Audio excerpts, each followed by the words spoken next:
Hello विद्यार्थी मित्रांनो, कसे आहात सगळे? बघा, आपण आज सेल अँड सेल ऑर्गॅनल्स हा चॅप्टर डिस्कस करणार आहोत. ठीक आहे. आणि सेल आणि सेल ऑर्गॅनल्समध्ये आपण मागच्या लेक्चरमध्ये सेल आणि सेलचे टाइप्स बघितले होते. ओके. आणि सेल आणि सेलचे टाइप्स बघितल्यानंतर आपल्याला त्याच्यामध्ये ॲनिमल आणि प्लांट सेल आपण बघितलं होतं. ठीक आहे. तर आज सेलचे काही कॉम्पोनंट्स आहेत हे आपण बघूयात. ओके बेटा.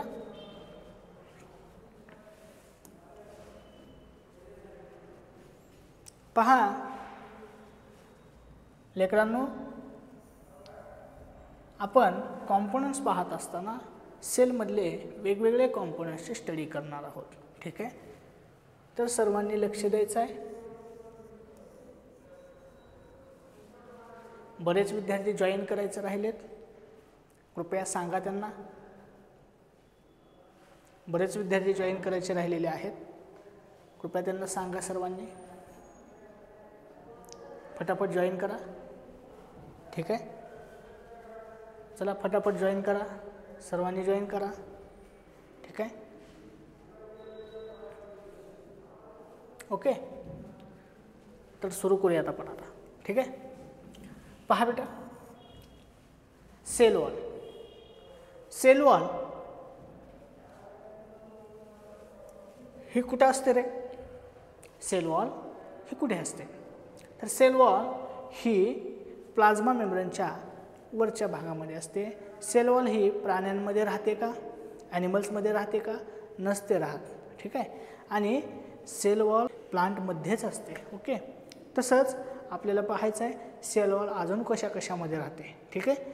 पूर्ण इन डिटेल सेल वॉलचं कंपोजिशनसुद्धा आपण आज स्टडी करणार आहोत. ठीक आहे. तर लक्ष द्या बेटा. It is found around the cell wall. It is found around the cell wall of algae, fungi and plants. Okay. algae सुद्धा सेल वॉल आहे, फंगीमध्ये सुद्धा सेल वॉल आहे, तसंच प्लांट्समध्ये सुद्धा सेल वॉल आहे. फक्त ॲनिमल्समध्ये सेल वॉल नाही बेटा, म्हणून आपण म्हणतोय lack of cell wall. Okay. ॲनिमलमध्ये सेल वॉल आहे का? नाही बेटा. तर cell wall is inelastic and strong coated. Cell wall is an elastic and strong coated. Okay, strong coat around the cell membrane.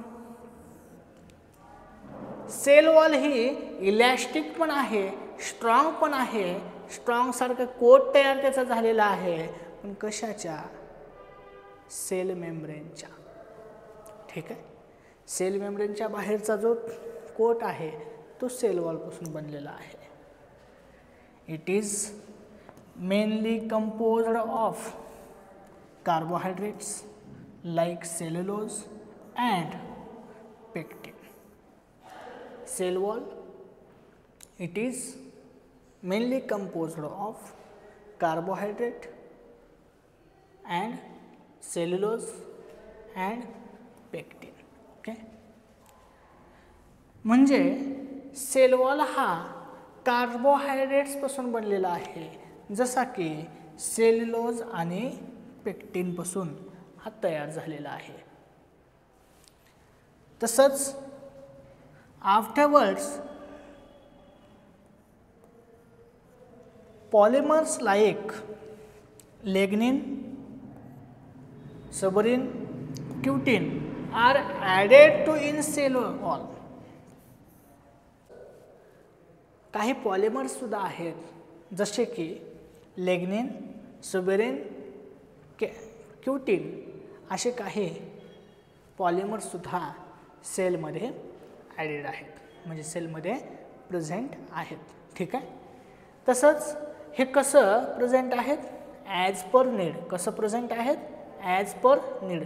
जेव्हा गरज भासेल, म्हणजे त्यांना जसं गरज भासते तेव्हा हे प्रेझेंट असतात. कोण कोण पॉलिमर्स? कोणते कोणते? लिग्निन, सबेरिन आणि क्युटिन. ओके, इथेपर्यंत समजलं असेल. ठीक आहे, तर लक्ष द्या बेटा. आता आपण functions of cell wall. Functions of cell wall are support and protect the cell. Cell वॉलचं फंक्शन काय आहे? सेलला प्रोटेक्ट करणे. ठीक आहे, तसंच by preventing entry excess of water in the cell. जे काही सुरुवातीची जी एंट्री आहे, जे काही पाणी वगैरे जाणार आहे सेलमध्ये, हे पाणी वगैरे कुठून जाणार आहे? सेल वॉलच्या मधून जाणार आहे. ठीक आहे, आणि सेल वॉलच्या नंतर ह्याला आणखीन एक लेयर आहे जी की प्लाझ्मा मेम्ब्रेनपासून बनलेली आहे. ही सुद्धा कसे बनलेले? लिपिड बायलेअरपासून बनलेले बेटा. लिपिड बायलेअरपासून म्हणजे दोन्ही साईडला लिपिड्स आहेत. ओके, तसंच याच्यामध्ये काही प्रोटीनसुद्धा आहेत जे की आपण आता बघणार आहेत पुढं. ओके, काही प्रोटीनसुद्धा आहेत. ठीक आहे, पहा प्लाझ्मा मेम्ब्रेन. सेल वॉल समजला सर्वांना, तर आता आपण प्लाझ्मा मेम्ब्रेन बघूयात. Okay, it is a thin. Plasma membrane कशी आहे? थिन आहे, थोडीशी पातळ आहे. कशापेक्षा? सेल वॉलपेक्षा. ठीक आहे, सेल वॉलपेक्षा प्लाझ्मा मेम्ब्रेन थोडीशी पातळ आहे. ठीक आहे, fragile and elastic covering that separates the cell components from outer environment. म्हणजे बघा बेटा, सेल वॉल ही प्लाझ्मा मेम्ब्रेनच्या वरच्या भागात असते. याचा अर्थ सेलमधले बाकीचं जे मटेरियल आहे ह्याच्यापासून प्लाझ्मा मेम्ब्रेन काय करते? वेगळं करायचं काम करते. ठीक आहे, प्लाझ्मा मेम्ब्रेन काय करते? सेलच्या अदर मटेरियलपासून ह्या एन्व्हायरमेंटला वेगळं केलेलं आहे. ठीक आहे, म्हणजे पहा, जे काही सेल मेम्ब्रेन आहे, ही जी सेल मेम्ब्रेन आहे, समजा हे मध्ये सायटोसोलचा भाग आहे. कशाचा भाग आहे? सायटोसोल आहे. ओके, ह्या सायटोसोलपासून प्लाझ्मा मेम्ब्रेन हे वेगळे करायला लागले. कशाला? बाहेरच्या एन्व्हायरमेंटला. तसंच आपण प्लाझ्मा मेम्ब्रेनचं स्ट्रक्चर बघतोय. ओके, आता प्लाझ्मा मेम्ब्रेनचं स्ट्रक्चर बघूयात. प्रोटीन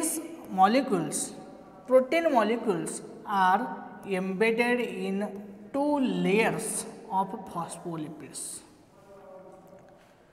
प्रोटीन मॉलिक्युल्स हे कुठे एम्बेडेड आहेत बेटा? एम्बेडेड म्हणजे असं पुरून असल्यासारखं. जसं बघा मातीमध्ये वगैरे बरीड असतात ना, बरीड किंवा एम्बेडेड म्हणजे त्याच्यावर बसलेला आहे. कोण आहे बसलेला? प्रोटीन बसलेला आहे. कुठं? ह्या फॉस्फोलिपिड्सच्या मध्ये बसलेला आहे. बसलेला दिसतोय.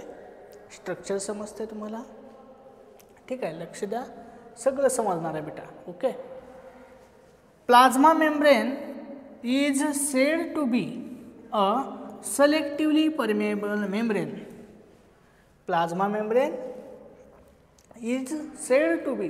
प्लाझ्मा मेम्ब्रेनला आपण सेलेक्टिव्हली परमेएबल मेम्ब्रेन सुद्धा म्हणतो. आता सेलेक्टिव्हली परमेएबल मेम्ब्रेन का म्हणतो आपण याला? तर बघा आपण का बरं म्हणतो. It allows some substances to enter the cell. हे काय करते? ही प्लाझ्मा मेम्ब्रेन काही सबस्टन्सेसलाच सेलच्या मध्ये एंटर करत असते. ठीक आहे, सर्वांना परमिशन आहे का तिथून? नाही, अजिबात परमिशन नाही. सेल वॉलमधून जे परमिशन मिळालेलं आहे तिथं मिळाल्यानंतर सुद्धा प्लाझ्मा मेम्ब्रेन त्यांना परमिशन देत नाही. काही सबस्टन्सेसला सेलमध्ये एंट्री अवेलेबल होते. ठीक आहे, म्हणून ह्याला आपण सिलेक्टिव्हली सुद्धा म्हणतो, तसंच स्ट्रिक्टली परमेबल मेम्ब्रेन सुद्धा आपण म्हणू शकतो. ओके, परत बघा, व्हाईल प्रिव्हेंट्स अदर सबस्टन्सेस. का बरं त्यांना काही जणांनाच मध्ये परमिशन आहे, कारण सगळेच जर मध्ये गेले तर सेल डॅमेज होईल. ठीक आहे, त्यामुळं सेलची काळजी घेण्यासाठी सिक्युरिटी कडक आहे बरं का. सिक्युरिटी कशी आहे, कडक आहे. कशाची, सेलची सिक्युरिटीचं काम कुणाकडे आहे, प्लाझ्मा मेम्ब्रेनकडे आहे. ठीक आहे, कळालं असेल सर्वांना. आता बघा नेक्स्ट पॉईंट बघा. Due to this property useful molecules of water, salts, oxygen enter the cell and carbon dioxide exits the cell. बघा तुम्हाला लक्षात आलं असेल. आता ह्या सेल मेम्ब्रेनचा गुणधर्म काय आहे, प्रॉपर्टी काय आहे, तर जे काही महत्त्वाचे युजफुल मॉलिक्युल्स आहेत तेवढेच मध्ये घेतले जातात. तसंच जे काही सेलला घातक सबस्टन्सेस किंवा मॉलिक्युल्स आहेत ते बाहेर सोडले जातात. ओके, म्हणजे सेल कार्बन डायऑक्साईड बाहेर सोडते, सेल कार्बन डायऑक्साईड मध्ये घेते, ऑक्सिजनसुद्धा बाहेर सोडते. ओके, ऑक्सिजन बाहेर सोडते. म्हणजे याचा अर्थ काय, तर हे प्लाझ्मा मेम्ब्रेन करत असतं. ठीक आहे, आता प्लाझ्मा मेम्ब्रेन हे लिपिड बायलेअरनं बनलेले आहे. कशाच्या, कसल्या लिपिड्सनं बनलेले आहे, तर फॉस्फोलिपिड्सपासून बनलेले आहे. कशापासून, फॉस्फोलिपिड्सपासून बनलेली आहे. ठीक आहे, परत लक्ष द्या. If any changes occur outside the cell, if any changes occur outside the cell, जे काही सेलच्या आउटसाइडला चेंजेस झालेले आहेत, तसंच the cellular environments does not change due to plasma membrane. पण आउटसाइडला जे काही एन्व्हायरमेंट चेंज झालं असेल ते झालं असेल. ठीक आहे, पावसाळा, उन्हाळा हे येतच राहणार आहे, पण सेलच्या मधलं जे एन्व्हायरमेंट आहे डज नॉट चेंज. ओके, तर त्याचं एन्व्हायरमेंट चेंज न होण्याचं कारण काय आहे, तर तिथं प्लाझ्मा मेम्ब्रेनची काय आहे, कोटिंग आहे. काय आहे, कोटिंग आहे. ठीक आहे, समजतं असेल सर्वांना. This condition is called as a homeostasis, आणि त्या कंडिशनला आपण काय म्हणतो, होमिओस्टॅटिस असं म्हणतो. म्हणजे कसल्याही स्वरूपाचं चेंजेस सेलमध्ये होऊ देत नाही. ठीक आहे, म्हणजे सेलमध्ये कसलंही एन्व्हायरमेंट बदलत नाही. ठीक आहे, परत पहा. Okay, next. आता तुम्हाला प्रश्न पडला असेल की how do substances travel in the cell. आता सेलमध्ये जे काही सबस्टन्सेस आहेत, जे काही पदार्थ आहेत, हे ट्रॅव्हल कसं करतात. पण ट्रॅव्हल करत असताना कशा स्वरूपामध्ये ट्रॅव्हल करतात. ठीक आहे, तर बघा बेटा, activities that consume the cellular energy. Cellular energy consume होते. कशा, काय करत असताना, हे सगळी प्रोसेस करत असताना सेल्युलर एनर्जी कंझ्युम होत असते. ठीक आहे, परत बघा, पहिली मेथड आहे एंडोसायटोसिस. आता एंडोसायटोसिस म्हणजे काय, तुम्हाला प्रश्न पडला असेल. तर बघा बेटा, to gulf and engulf fluid and other substances from the outer environment. म्हणजे काही पदार्थ जे आहेत ते आपण बाहेरच्या मार्गातून सेलच्या आतमध्ये घेतो. ओके, आपण बाहेरून सेलच्या आतमध्ये काही पदार्थ गिळतोय, गिळंकृत करतो, ठीक आहे. त्याला आपण म्हणतो एंडोसायटोसिस, म्हणजे बाहेरून आतमध्ये जाणे, बाहेरून आतमध्ये जाणे, त्याला आपण म्हणतो एंडोसायटोसिस. ओके. आता लक्षात घ्या, एक्झोसायटोसिस म्हणजे काय रे बेटा? तर एक्झोसायटोसिस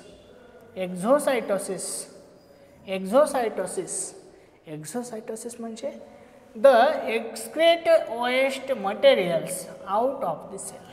म्हणजे एक्झो म्हणजे बाहेर काढणे, एक्झो म्हणजे बाहेरचा. ओके. सायटोसिस म्हणजे आतून बाहेर काढणे. ओके. एक्झोसायटोसिस मधले जे काही वेस्ट मटेरियल आहे हे आपण सेलच्या बाहेर टाकून देतो, ठीक आहे. त्याला म्हणतो आपण एक्झोसायटोसिस. लक्ष आहे सर्वांचं?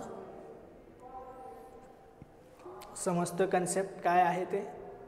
ठीक आहे. लक्ष द्या बेटा, खूप सोपं आहे बेटा, लक्ष द्या, खूप सोपं आहे. सर्वांनी फक्त लक्ष द्या. ओके. सर्वांचं लक्ष आहे? कंटिन्यू करा. आता पहा, आपण दोन प्रकार शिकले, एंडोसायटोसिस आणि एक्झोसायटोसिस. एंडोसायटोसिस आणि एक्झोसायटोसिस. आपण एंडोसायटोसिसमध्ये शिकलं, बाहेरचं काही मॉलिक्युल्स, काही सबस्टन्सेस हे आपण सेलमध्ये इन्गल्फ करतोय, सेलमध्ये घेतोय, ठीक आहे. आणि एक्झोसायटोसिस शिकत असताना जे काही वेस्ट मटेरियल आहे हे आपण एक्सक्रेट करतो. एक्सक्रेट करणे म्हणजे बाहेर टाकून देतो, ठीक आहे. आपण काढून टाकतो बाहेर सेलच्या, त्याला आपण म्हणतो एक्झो. एक्झो म्हणजे बाहेर काढून टाकणे, ठीक आहे. परत process those that don't consume cellular energy. आता मला सांगा, हे करत असताना आपल्याला सेल्युलर एनर्जीचा वापर करावा लागत होता. काय करावा लागत होता? वापर करावा लागत होता. म्हणजे आपल्याला एनर्जी कंझ्युम होत होती, ठीक आहे. एनर्जी आपण कंझ्युम करत होतो. तसंच आता खालचे जे दोन प्रकार आहेत, डिफ्युजन आणि ऑस्मॉसिस, हे डोंट कंझ्युम सेल्युलर एनर्जी असं म्हटलेलं आहे. म्हणजे याला कसल्याही प्रकारची एनर्जी लागणार नाही हे करत असताना, ठीक आहे. म्हणजे सेल काय करते, एंडोसायटोसिस एक्झोसायटोसिस तर करते, पण त्याला एंडोसायटोसिस आणि एक्झोसायटोसिस करण्यासाठी सेलला एनर्जीची गरज आहे. पण ऑस्मॉसिस आणि डिफ्युजन करण्यासाठी सेलला अजिबात एनर्जीची गरज नाही, ठीक आहे. तर लक्ष द्या, खूप सोपं बेटा. सुरुवातीला आपण डिफ्युजन पाहूया. आता डिफ्युजन काय आहे?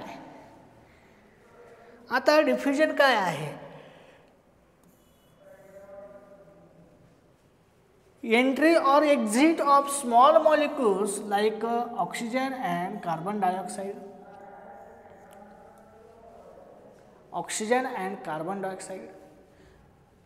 याचा अर्थ डिफ्युजन होत असताना स्मॉल मॉलिक्यूल जे आहे ते ऑक्सिजन आणि कार्बन डायऑक्साईड जे आहे हे आतमध्ये घेतले जातात किंवा बाहेर सोडले जातात, ठीक आहे. हे एंट्री आणि एक्झिटचं जे काम आहे हे म्हणजे काय, तर डिफ्युजन, ठीक आहे. परत तुम्ही म्हणाल, सर ऑस्मॉसिस काय आहे? What is mean by osmosis? Okay. तर ऑस्मॉसिस नथिंग बट दुसरं तिसरं काय नसून काय आहे बेटा, the travelling of water from a part with more water to part with less water. काय म्हणते पहा, more water to part with less water. म्हणजे ऑस्मॉसिस होत असताना जास्त पाण्याकडून कमी पाण्याकडे वॉटर काय होतं, फ्लो होत असतं, ठीक आहे. तशा पद्धतीने through a selectively permeable membrane is osmosis. ह्यालाच आपण ऑस्मॉसिस असं म्हणतो. म्हणजे याचा अर्थ काय, तर मोर वॉटर टू लेस वॉटरकडे काय होते, पाणी काय होते, फ्लो होत आहे through a plasma membrane. Okay, selectively permeable membrane. Plasma मेम्ब्रेनलाच सिलेक्टिव्हली परमेबल मेम्ब्रेन म्हणतात. ठीक आहे. आणि जिकडं कुठं मोर वॉटर असेल, समजा सेलच्या बाहेर मोर वॉटर आहे, ओके, सेलच्या बाहेर जर पाणी जास्त असेल तर प्लाझ्मा मेम्ब्रेनच्या पाणी काय होईल, आतमध्ये जाईल सेलच्या. का? कारण सेलपेक्षा बाहेरच्या वातावरणामध्ये पाणी हे जास्त आहे. मग बाहेरच्या वातावरणाकडून पाणी सेलच्या मध्ये जाईल, तर ह्याला म्हणतो आपण ऑस्मॉसिस. ठीक आहे. तसंच काही वेळा असं सुद्धा होतं, सेलमध्ये भरपूर प्रमाणामध्ये पाणी आहे आणि बाहेरच्या एन्व्हायरमेंटमध्ये पाणी नाही, म्हणजे सेलच्या तुलनेमध्ये कमी आहे. त्यावेळेस हे पाणी ज्यावेळेस बाहेर सोडलं जातं, का? कारण high water to low water flow होणार आहे. ठीक आहे. अशा प्रकारे ऑस्मॉसिस प्रोसेस होत असते. ठीक आहे. सर्वांना समजलं असेल? सोपं आहे ना बेटा? सर्वांना समजतंय? खूप सोपं आहे. तर आपण ऑस्मॉसिसचे काही प्रकार बघणार आहोत. म्हणून म्हणतो इथं, it is a physical process with 3 possibilities. याचा अर्थ ऑस्मॉसिसमध्ये 3 पॉसिबिलिटीज आहेत ही प्रक्रिया घडवून आणण्यासाठी. ऑस्मॉसिस घडवून आणण्यासाठी 3 पॉसिबिलिटीज आहेत. किती? 3 पॉसिबिलिटीज आहेत. कसे रे बेटा? Hypertonic, it is a first possibility. Hypertonic, second वाली आयसोटोनिक, थर्ड वाली हायपोटोनिक. लक्ष घ्या बेटा, लक्षात घ्या. 3 पॉसिबिलिटीज आपण बघतोय तर ऑस्मॉसिस होत असताना. Hypertonic, isotonic, hypotonic. ओके, या 3 प्रकारे ऑस्मॉसिस प्रक्रिया घडून येत असते. ठीक आहे. आणि osmosis in plants, osmosis in plants, प्लांट्समध्ये ऑस्मॉसिस कसं बनतं? समजा बेटा हे आहे सेल. काय आहे? सेल आहे. तर सेल ही वॉटर बाहेर सोडत आहे. ठीक आहे. वॉटर बाहेर सोडत आहे. तर तुम्ही म्हणाल का सोडत आहे? ठीक आहे. तर सेल हे वॉटर बाहेर सोडण्याचे कारण काय आहे? तर सेलमध्ये बाहेरच्या सराउंडिंगपेक्षा पाणी हे जास्त होतं. काय होतं? जास्त होतं. त्यामुळे सेलनं काय केली? पाणी हे बाहेर सोडले. ठीक आहे. समजतंय? वाया प्लाझ्मा मेम्ब्रेन. ठीक आहे. त्याच्यानंतर दुसऱ्या प्रकार जर बघितलात तुम्ही, तर आता हे काय आहे? तर हे आहे हायपरटोनिक. Hypertonic,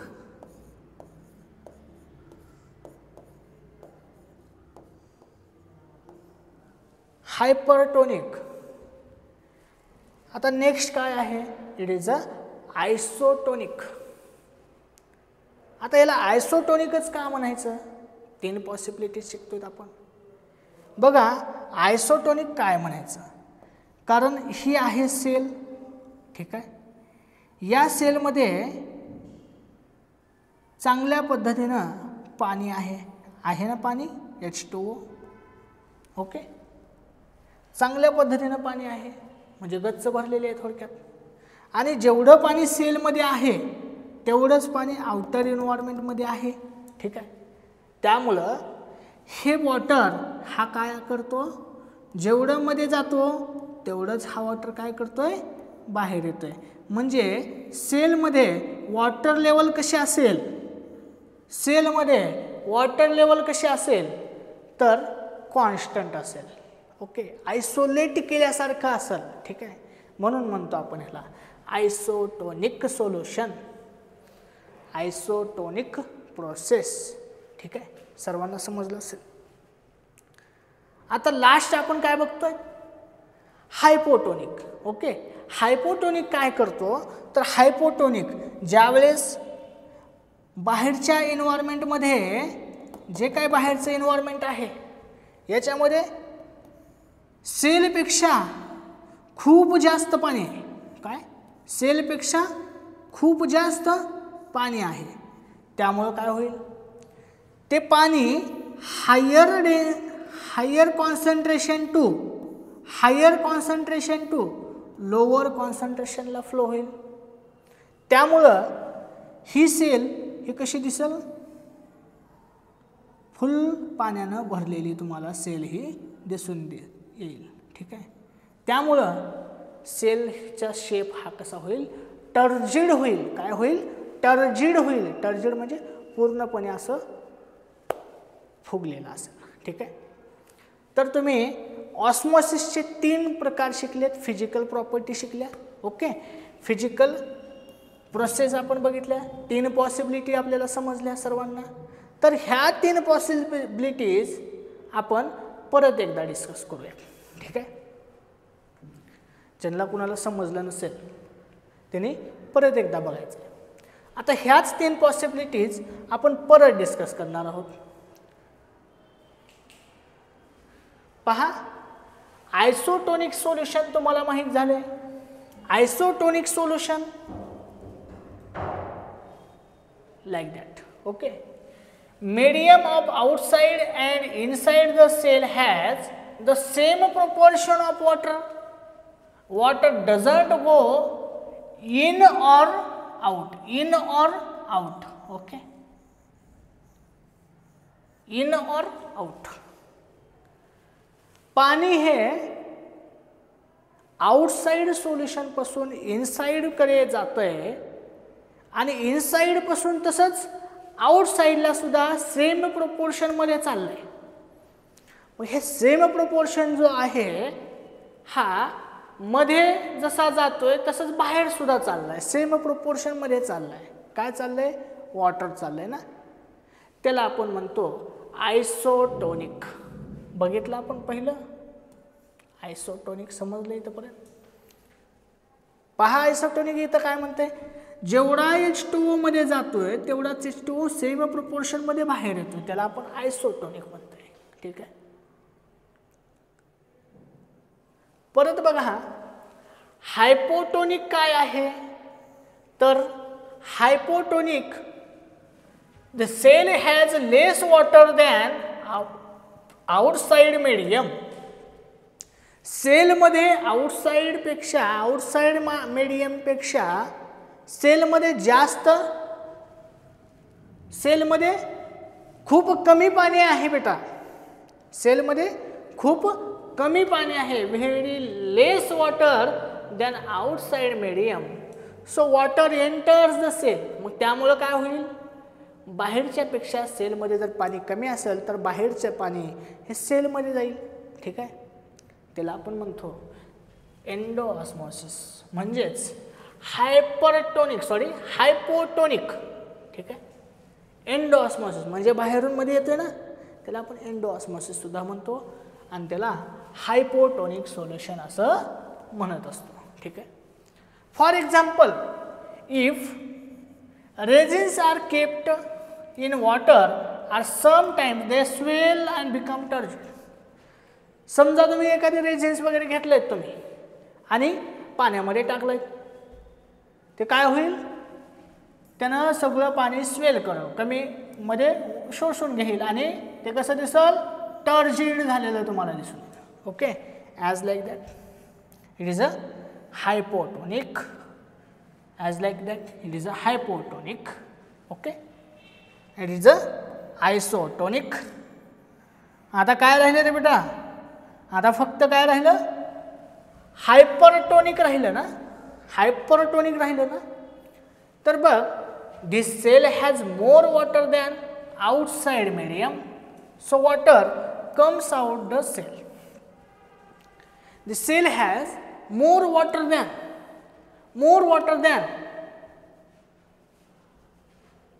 outside medium. म्हणजे जे काही मीडियम आहे बाहेरचं, जे काही एन्व्हायरमेंट आहे ह्या बाहेरच्या एन्व्हायरमेंटपेक्षा सेलमध्ये जर समज पाणी जास्त प्रमाणामध्ये असेल तर काय होईल, तर पाणी हे बाहेर जाईल, आउटसाइड ऑफ द सेलच्या बाहेर जाईल, म्हणजे बाहेर जाईल, सेलच्या पाणी बाहेर निघून जाईल बेटा. ओके, सेलच्या पाणी काय होईल, बाहेर निघून जाईल.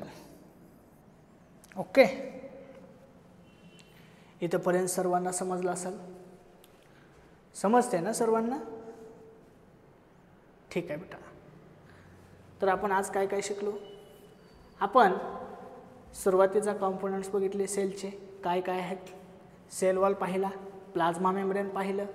तसंच आपल्याला प्लाझ्मा मेम्ब्रेनमध्ये वॉटर ट्रॅव्हल कसं करतं किंवा अदर सबस्टन्सेस ट्रॅव्हल कसं करतात हे बघितलं सेलमध्ये. ठीक आहे, सेलमध्ये ट्रॅव्हल कसं करतात, तर ते ट्रॅव्हल करताना आपल्याला काय बघितलं आपण सुरुवातीला, एनर्जीचा वापर करून जे काही मॉलिक्युल्समध्ये जातात हे आपण पाहिलं.